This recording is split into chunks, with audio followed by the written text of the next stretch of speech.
आप देख रहे हैं उत्तराखंड लाइव। मैं हूं आपके साथ मेनका चौधरी और इस वक्त खबर आ रही है टिहरी से, जहां पर एक नाबालिग लड़की के साथ दुष्कर्म की कोशिश का मामला सामने आया है। 74 साल के बुजुर्ग को पुलिस ने गिरफ्तार किया है। लड़की का मेडिकल टेस्ट करवाया जा रहा है। टिहरी के घनसाली थाना क्षेत्र का मामला, जहां पर एक बुजुर्ग पर आरोप नाबालिग लड़की से दुष्कर्म की कोशिश का, जिसके बाद पुलिस ने इस बुजुर्ग को गिरफ्तार भी कर लिया है। इसकी उम्र 74 साल बताई जा रही है और इस शख्स ने एक नाबालिग से रेप की कोशिश की थी। मेडिकल टेस्ट भी इस वक्त बच्ची का हो रहा है।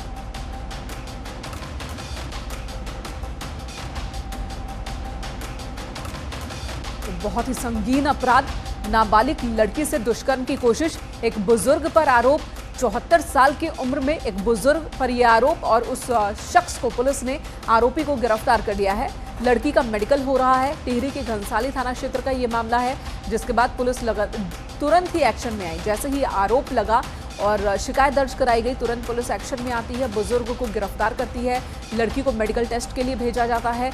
जिस शख्स पर आरोप लगा है उसकी उम्र 74 साल बताई जा रही है।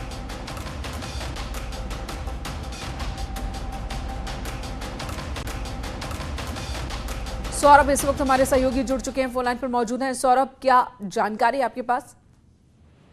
जी, मैं आपको बता दूं कि एक बड़ा मामला सामने आया है, जिसमें एक नाबालिग बच्ची के साथ दुष्कर्म का मामला है, जिसमें एक बुजुर्ग जो 74 साल के हैं उनको पुलिस ने गिरफ्तार किया गया। और सौरभ, ये दुष्कर्म या दुष्कर्म की कोशिश का मामला है? जी, अभी तक ये सामने आया हुआ है, क्योंकि पुलिस जब इनको यहाँ लेके आई तो इनका मेडिकल कराया गया है बच्ची का भी। और अभी तक ये क्या जा रहा है, जो उन्होंने कंप्लेन कराई उसमें कहा गया है कि इन्होंने प्रयास किया था तो गांव के ही कुछ लोगों ने इन्हें खेत के पास देखा था, जिसके बाद उन्होंने शिकायत करी और फिर पुलिस में तहरीर दी थी। सौरभ, धन्यवाद इस वक्त पूरी जानकारी देने के लिए।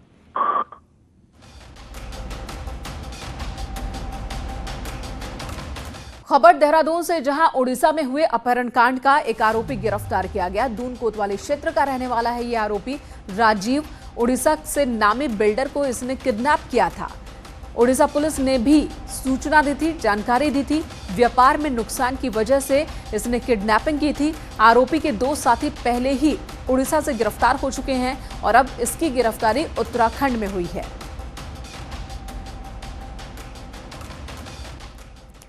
बात बारिश की करते हैं। लगातार पूरा का पूरा उत्तराखंड बारिश की चपेट में है और बारिश की वजह से कई जगहों पर जिंदगी बहुत मुश्किल हो गई है और एक बार फिर से कई इलाकों में भारी बारिश का अलर्ट जारी किया गया है।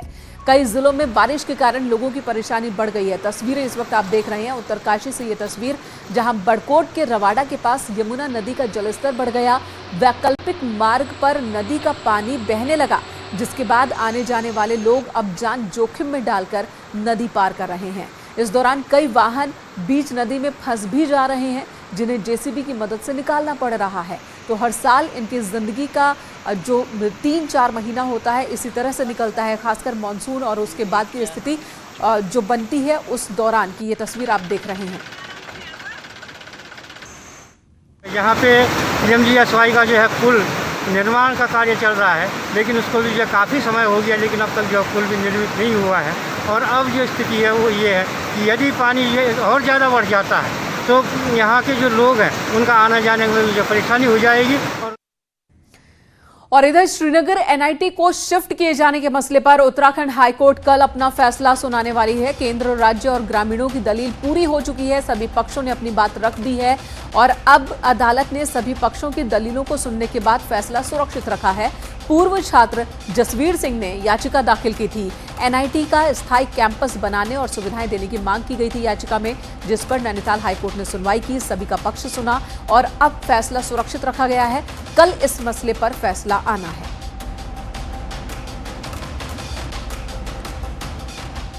और अगली खबर भी नैनीताल से ही, जहां पर कैंसर पीड़ितों के नाम पर 26 लाख की धोखाधड़ी का मामला सामने आया।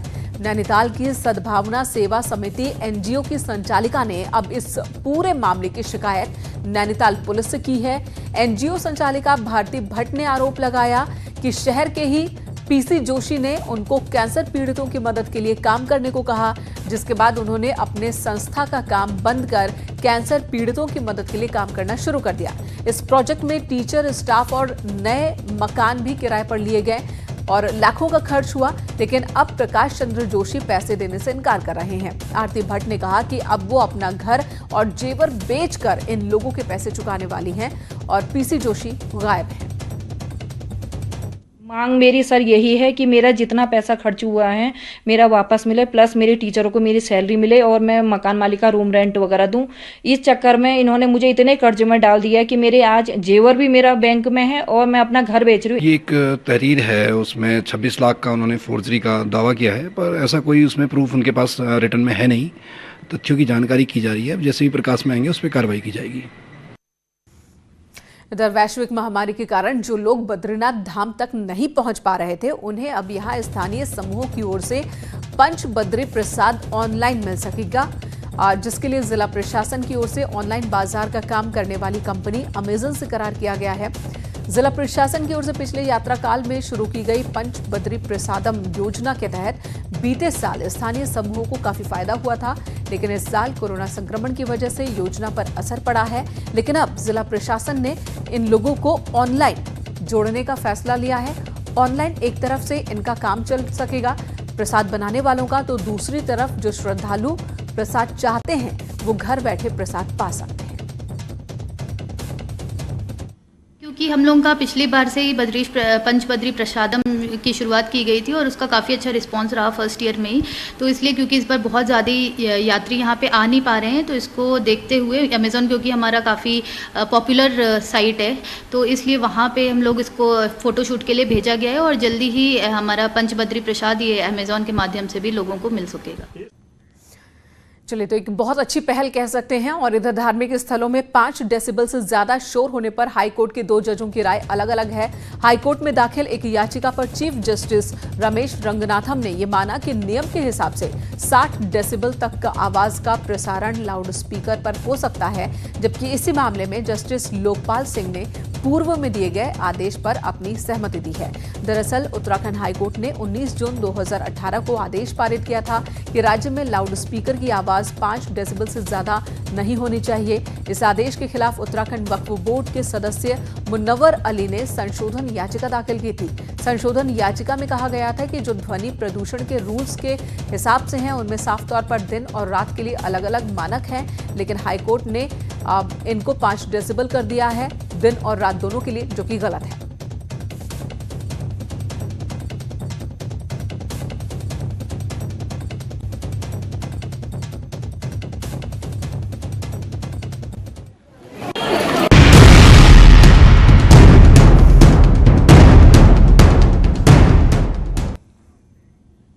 तो 21 साल पहले करगिल पर एक ऑपरेशन हुआ था, ऑपरेशन विजय, और उस ऑपरेशन में विजय हासिल की थी हमारे जवानों ने, हमारे सैनिकों ने, और तिरंगा फहराया था, लहराया था करगिल पर।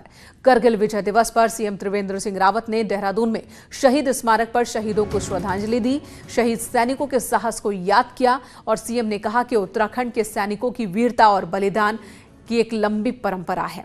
सीएम ने कहा कि करगिल के वीर सैनिकों के बलिदान को राष्ट्र हमेशा याद रखेगा और राज्य सरकार पूर्व सैनिकों और शहीद सैनिकों के परिवार वालों की मदद के लिए हमेशा तैयार है। करगिल युद्ध जिसमें 75 हमारे सैनिकों ने देश की सीमाओं की सुरक्षा के लिए, देश के मान सम्मान के लिए अपना बलिदान दिया है। 37 सैनिक हमारे उसमें सम्मानित भी हुए, जिनको अनेक अवार्ड सेना के द्वारा दिए गए। तो आज उन सब वीरों को हम श्रद्धांजलि अर्पित करते हैं, उनको याद करते हैं। उनकी जो वीरांगनाएं हैं, उनकी जो वीर माताएं हैं, उनको भी हम इस अवसर पर स्मरण करते हैं। तो वीरों की भूमि ही नहीं बल्कि देवताओं की भूमि नहीं बल्कि वीरों की भूमि भी है उत्तराखंड। आज करगिल युद्ध को 21 साल हो चुके हैं। 21 साल पहले की करगिल की लड़ाई लड़ने वाले बहादुर सैनिकों के जहन में आज भी करगिल युद्ध की यादें बिल्कुल ताजा हैं।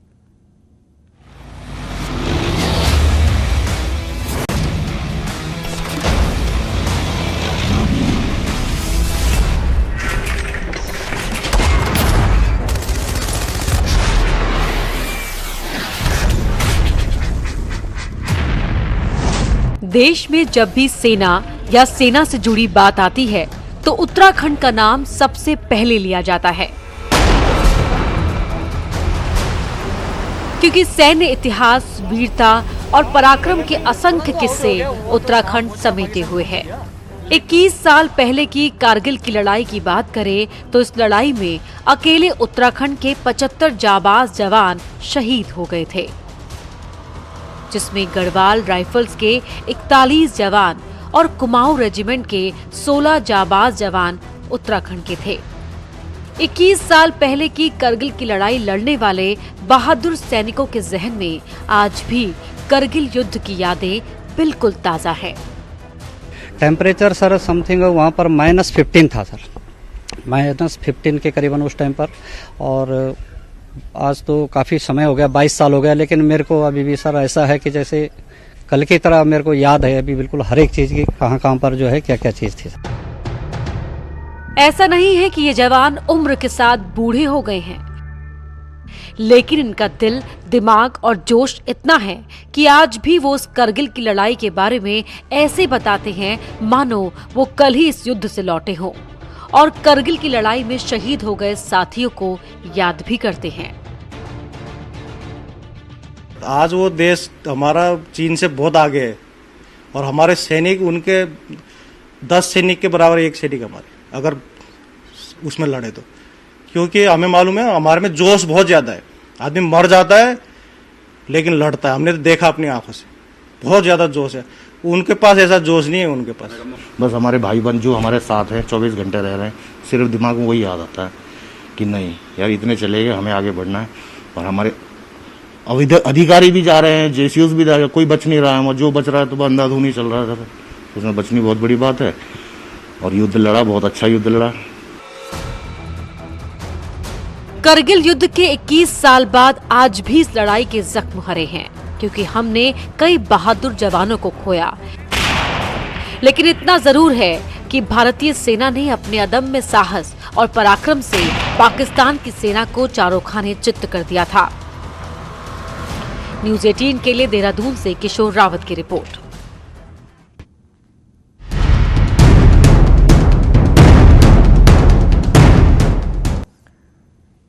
और अब खबर नैनीताल से, जहां पर कल रिटायर होंगे उत्तराखंड हाईकोर्ट के चीफ जस्टिस रमेश रंगनाथम को कल विदाई दी जाएगी।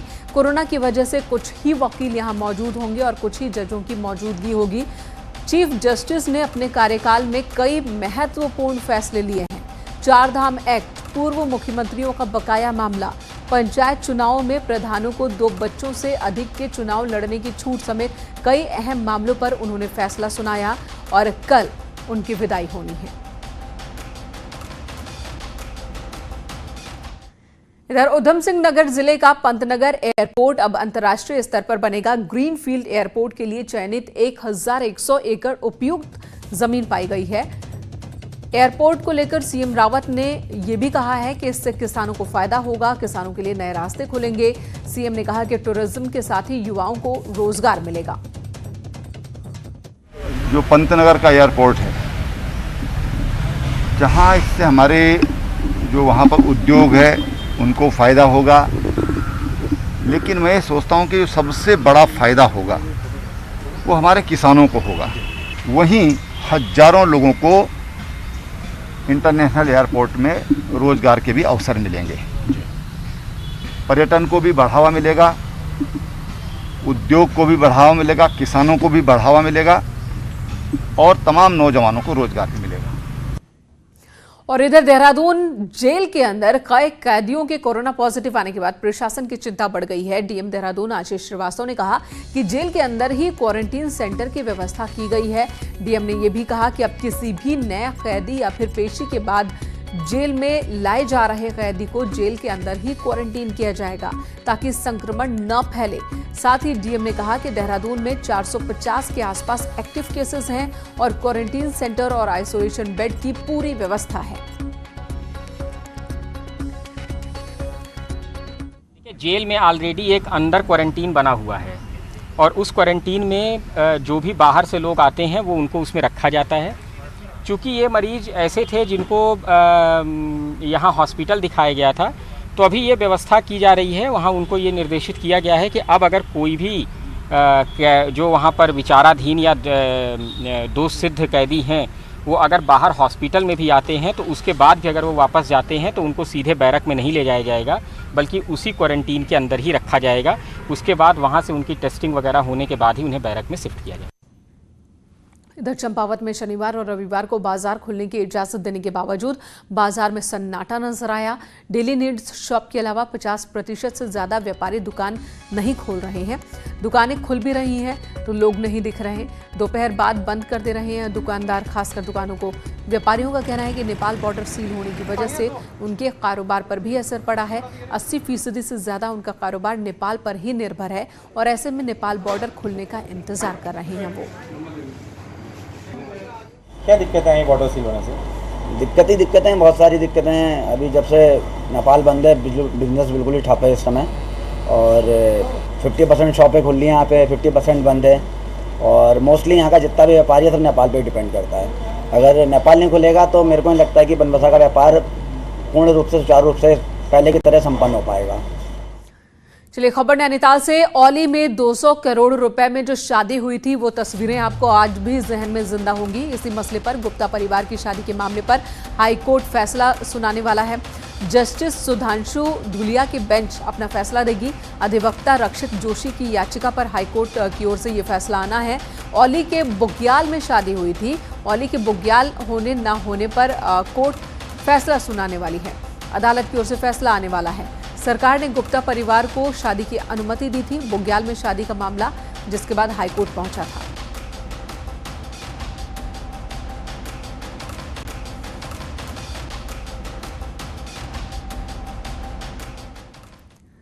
इधर उत्तराखंड कांग्रेस के नेता सोमवार सुबह 11:30 बजे राजभवन कूच करेंगे। देश में सभी राज्यों की तरह उत्तराखंड कांग्रेस पार्टी ने यह फैसला किया है, कार्यक्रम रखा है।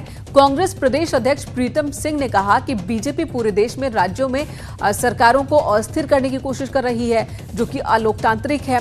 और ऐसे में राष्ट्रीय अध्यक्ष सोनिया गांधी के निर्देश पर सभी राज्यों में राजभवन कूच का कार्यक्रम रखा गया है।